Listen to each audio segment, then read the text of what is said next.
Ben deyirəm ki, həkimlərə, çünki gücüm onlara çatır da. Deyirəm ki, qardaş, gəlin işimizi daha yaxşı görək, daha da təkmilləşdirək. İnsanlar yavaş-yavaş özləri başa düşəcəklər. Yəni, mən qalxıb, insanlar bizim haqqımızda niyə belə fikirdədir deyə mübarizə aparmaq niyyətində deyiləm. Dərmanın müalicəvi effekti olduğu kimi yan təsirləri də var. Xəstə müalicə etməyin də, həkim olmağın da müəyyən yan təsirləri olur. Yan təsirləri yüngülləşdirən bir şey varmı? Başqa sözlə desək, gündəlik stresi necə çıxardırsınız? Özümə daha çox vaxt ayıraraq, musiqi dinləyərək, yazaraq, gəzərək, yəni bir də yemək pişirirəm. Vəssalam. Həkimlərin səhv etmək ixtiyarı varmı sizcə? Əlbəttə ki, insandır da.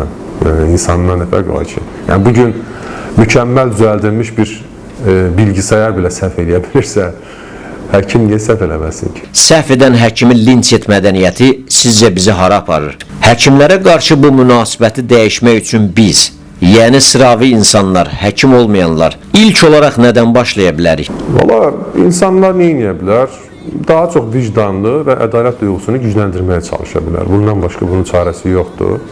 Mən sizə bir şey söyleyeyim, artıq həkimi linç eləmək hadisələri xeyli azalıb. Siz hiss edirsinizmi? Tamam, demək ki, hara getdiyimiz bəllidir də, yəni yolumuz bəllidir. Linç eləmək kültüründən biz uzaqlaşırıq. Və insanların buna haqqı var. Yəni, insandır, insanın ağıllısı olar, ağıllısı olmayanı olar, əsəbisi olar, mehribanı olar, qərəzlisi olar. Yəni, bu insanlıq halıdır, bu bizim cəmiyyətimizin normal bir halıdır.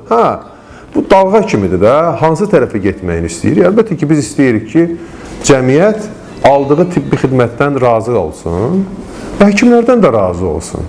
Məsələn, mən burada, bu bizə bu qədər təsir edib, biz bununla mübarizə aparaq falan mövqeyində deyiləm. Mən deyirəm ki, həkimlərə, çünki gücüm onlara çatır da, deyirəm ki, qardaş, gəlin işimizi daha yaxşı görək, daha da təkmilləşdirək.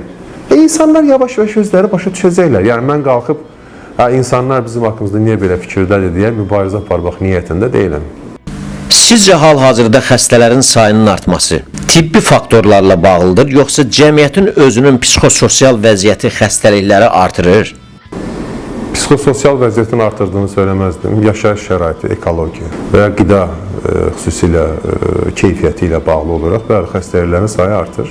Üçüncü isə insan ömrü uzanıb. Yəni, insan ömrü uzandığı üçün xəstəliklərin də sayı artır. Çünki daha yaşlanan insanda problem daha çox çıxır. Dördüncü səbəb isə çox sadədir. Əvvəlkilərə görə daha çox. Yəni, Azərbaycan müstəqil olduğu zaman bizim əhalimiz 7 milyondan biraz aşağı idi. İndi 10 milyonu.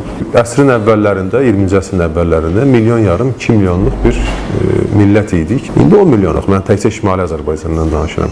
2 milyon insana nə qədər xəstə çıxar, 10 milyon insandan nə qədər xəstə çıxar. Səbəblər bu qədər sadədir.